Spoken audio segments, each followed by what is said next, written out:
We all have someone in our life who we are trying to be like or surpass. Be it a family member, friend, colleague, whatever. It's important to have goals, and very often those close around us motivate us to be better and strive for new things. Is that what this episode is about? Sort of. These aren't moral tales, but it's certainly the framing device for our second venture into the world of Mainframe. How's your new delivery service coming along? Oh, great! Just huge! Seriously active. I was written for this format. I'm going multi, quality, major even. I'm crunching along at high bot and proud of it. Call me whenever... Enzo? Yes? We're glad to hear it. Yeah. We'll be downstairs if you need us. Bob's going to mend a tear that showed up after the last game. Okay, coolness. We're talking high density here. You'll see. I'm gonna be as successful as you sometime, Dot! As soon as I get some orders. Racing the Clock was written by Mark Edens and Lane Richard, with story by Mark Edens and Ian Pearson. The main cast includes Michael Benier as Bob, Kathleen Barr as Dot, Jesse Moss as Enzo, Tony J as Megabyte, Phil Hayes as Hack, Gary Chalk as Slash, Michael Donovan as Cecil, and Shirley Milner as Hexadecimal. After our initial scene, where we find out Enzo has started a shipping company and hasn't gotten anywhere yet, besides one raw number, we see that he gets a call from the most unlikely of clients, Megabyte. This is a silly setup, but we'll circle back to this at the end. Anyways, Megabyte needs no convincing to allow Enzo the privilege of handling all of Megabyte's deliveries. What a persuasive sales sprite you are. You've convinced me to use your service for all my deliveries. Alphanumeric! You mean it? Oh my! All the deliveries for you and your whole evil empire? Whoa, coolness! That must be a lot! Wait till Dot hears about this! Oops, she'll say no. She hates your guts. When Enzo shows reluctance, Megabyte seems to withdraw the offer, but Enzo backpedals and accepts the job after all. Megabyte says that before he can trust Enzo with the big stuff, he must prove himself by delivering a test package to Hexadecimal, who we have yet to meet. Enzo either doesn't know who this is, or doesn't care, because he agrees immediately. Megabyte sends him the package through a special window, and he signs off, his evil laugh betraying his true motives. No problem, Mr. Byte.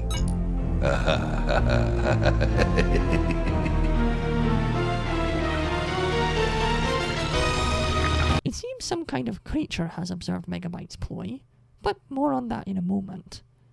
We scene change to Bob and Dot in the basement of the restaurant, as we see Bob use Glitch to mend a tear, a very tiny one compared to the one we saw in episode 1.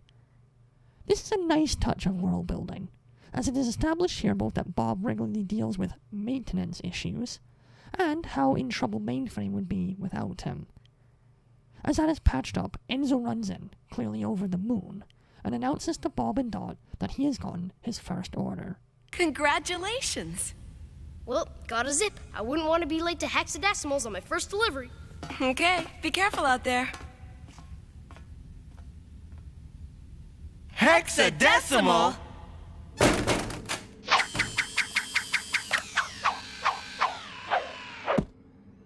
Ah! Did you say hexadecimal? Yeah? Who sent this package?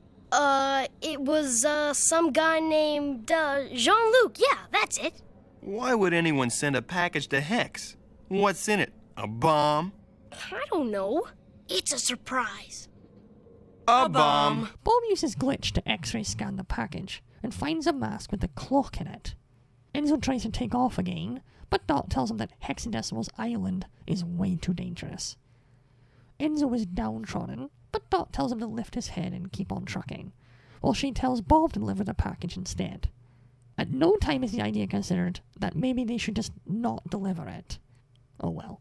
As Bob gets ready to deliver, and Enzo follows at a safe distance, we get our first glance at the mysterious lady that we've heard so much about thus far. So many moods, so little time.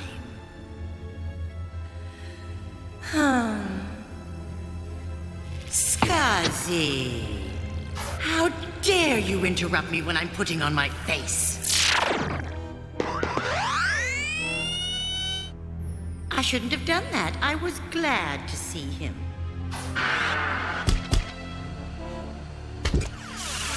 How good to see you, Scuzzy. What have you got for me? Hexadecimal has one of the greatest intros I've ever seen. In a few seconds, we see this virus's incredible power and insanity. The little creature, called Scuzzy, is Hexadecimal's spy bot, basically. It shows her footage of Megabyte, mentioning that the mask is a delete command, disguised as a mask. With this knowledge, Hexadecimal prepares herself for the arrival of the delivery boy. Meanwhile, Bob has come to Hex's Island, Lost Angles. What a name. The buildings are strange shapes and sizes, and strange portals pop up everywhere. Bob encounters a swarm of something called nulls, which appear as multicolored slugs. We shall learn a lot about them later, but they have almost no bearing on this tale. We do learn that they can absorb energy, though. Keep that in your mind. Eventually, a portal opens up under Bob, and he is sucked into Hexadecimal's lair.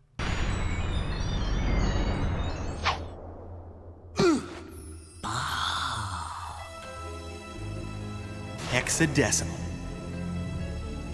I didn't expect it to be you. Well, I'm sorry, but I've always been me. I have a package for you. Enzo's Override Delivery. A package for me? Whatever could it be? A mask? What a shame. I already have one. You'll have to return it to Megabyte with my regrets. Megabyte sent this? Realizing that he is in way over his head, Bob tries to bail fast, but Hex simply teleports behind him, forces the mask bomb onto his face, and then flings him out into the air with her magic. Bob flies like a rocket straight for Megabyte's Tor. Enzo, who has been following at a safe distance, sees this happen and overhears what Hexadecimal says about the bomb. Realizing that he has doomed his idol for the sake of his ego, Enzo panics and heads back to tell Dot the truth. And to his credit, he does tell Dot the truth. But it might be too late. Bob has got a head start, as it were. The two of them speed off on their zip boards, and Bob does eventually manage to get the mask off of him and use his glitch to stop his flight path. But before Dot can reach Bob and tell him to dispose of the mask, remember, Bob doesn't know it's a bomb, what should happen? But a game. Warning, incoming game. Warning, incoming game.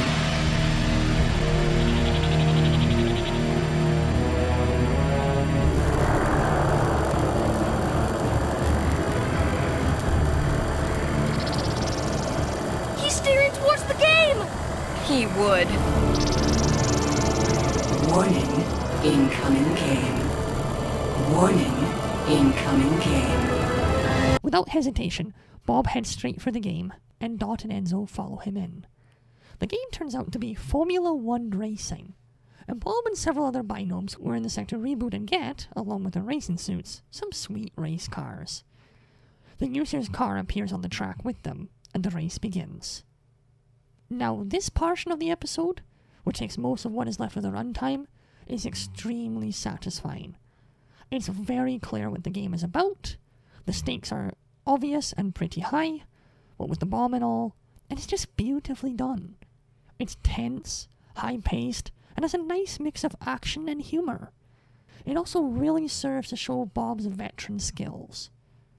The race begins, and Bob is neck and neck with the user, and Dot and Enzo trail behind, desperate to reach him and warn him.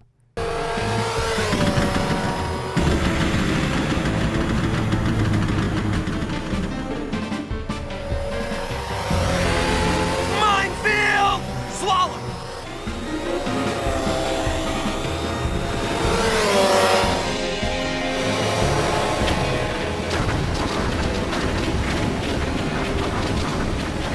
Brakes!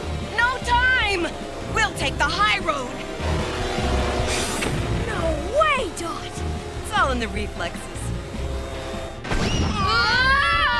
The game continues at its exciting breakneck pace, but Dot is woefully aware that the bomb will take Bob out before the race is over. So she and Enzo find a big tanker truck and run out onto the track to get Bob's attention. The user crashes into it and blows up, and Bob escapes from his craft using glitch. The bomb goes off, and the game starts collapsing in on itself.